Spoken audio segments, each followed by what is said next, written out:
Hey, it's Carrie, and welcome to week 3 of the Beginners 28-Day Fit, Lean, and Learn to Run program for moms. This week, we keep moving. We keep up with the HIIT workouts. We keep up with the consistency.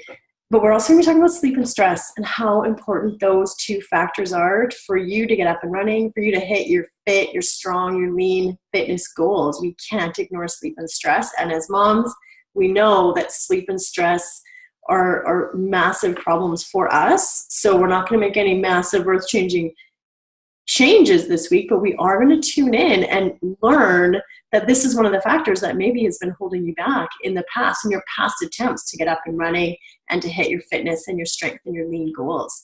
So you've probably heard this before, but muscles are torn in the gym or on the track. They're fed in the kitchen, which we focused on last week, and they're built in bed. That's right. Like, you need to sleep to get strong. Sleep, in fact, might actually be even more important than the strength training some days when you're feeling really tired. You need to be sleeping so that you can hit your running, your fitness, and your fat loss goals. Sleep is challenging, though. I know that with kids. I mean, I didn't sleep for maybe 4 years after my kids were born. And now that I am sleeping and I've created some sleep routines for myself because I knew that I needed to, I am feeling stronger and fitter than I ever have. And so what does it look like? Like, why do you guys need sleep? Why is this important? Sleep is going to help lower your cortisol levels, and cortisol is your body's stress hormone. So when you're stressed, when you're not sleeping, those cortisol levels are high. Your body's going to store fat with high cortisol levels. We need to get them down. Managing your stress and getting some sleep is going to help with that. We need to get more sleep so that you can have increased willpower, right? Like, when you're sleep deprived, your willpower is depleted, your motivation is gone, and that means you're likely to stray from the good foods that fuel your body. You're going to stray from the routine, the consistency, because you're exhausted.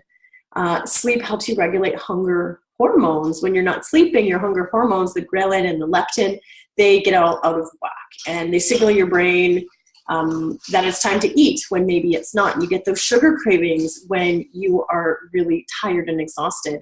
Your body produces more of these hunger hormones, and that means you're feeling hungry and sugar craving more often.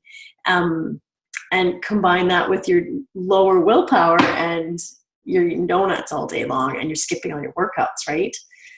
It also helps decrease sensitivity to insulin, and after just a few days of insufficient sleep, your body's going to struggle to process insulin, and that's the hormone responsible for changing sugar and starches into energy in your body. And when your insulin sensitivity is out of whack, you are going to hold on to fat, exactly what you don't want. So tips for better sleep, you guys. For your kids, I know that you create sleep routines, right? You get them in bed, or you give them a bath and you put lavender on their feet and you read them a book and you tuck them in and they go to bed, and you've always done that for your kids. But do you have a sleep routine? I really think that good sleep for us needs to be focused on, and we need to work on it. So the first thing you need to do is just recognize that great sleep doesn't just happen. We do have to work on it, and that it is holding you back in your fitness and your weight loss goals. There's tons of ideas out there on how to get more sleep, but some of the real simple ones, I want you guys to pick one or two and just start to think about what you can do to help facilitate better sleep so you can hit your running, your training, your fitness goals.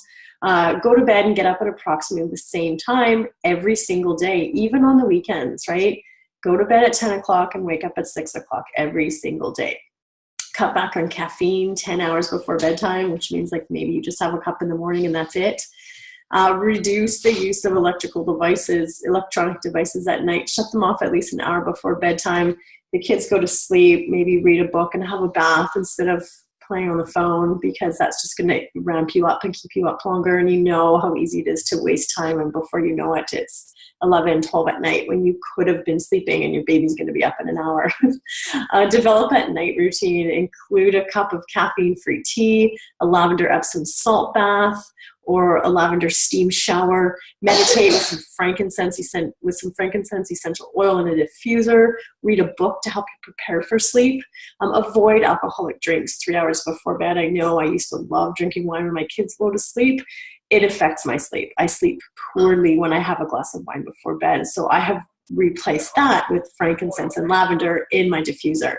Epsom salt bath, meditate, save your intense exercise sessions. These HIIT workouts are much better off for your body done in the morning when your cortisol levels are at optimal levels to facilitate that workout. But at night, we want those cortisol levels to go down, and that hard, high intensity interval training is going to ramp those cortisol levels up, making it harder for you to sleep. So it's really good to try to get those done earlier in the day, if at all possible. So this week, you guys, you have got your exercise guide. You are keeping it up. You are eating good food, nutritiously fueling your body, and now you're focusing on quality sleep, because it is absolutely essential when it comes to your running, your health, managing your emotions, your stress levels. When you sleep, your brain recharges so that you wake up alert and clear-headed. Your self-control, your attention, your memory are all improved when you are getting enough of the right kind of sleep. You're going to be more positive, more creative, more proactive in your approach to life, handling situations better. So I want you guys focusing on sleep. When you guys go, let me know what you're going to try this week, how your sleep is, and focus on trying to get a little bit more quality sleep by creating yourself some form of sleep routine, because you are a runner now. You are in training. Have an awesome week.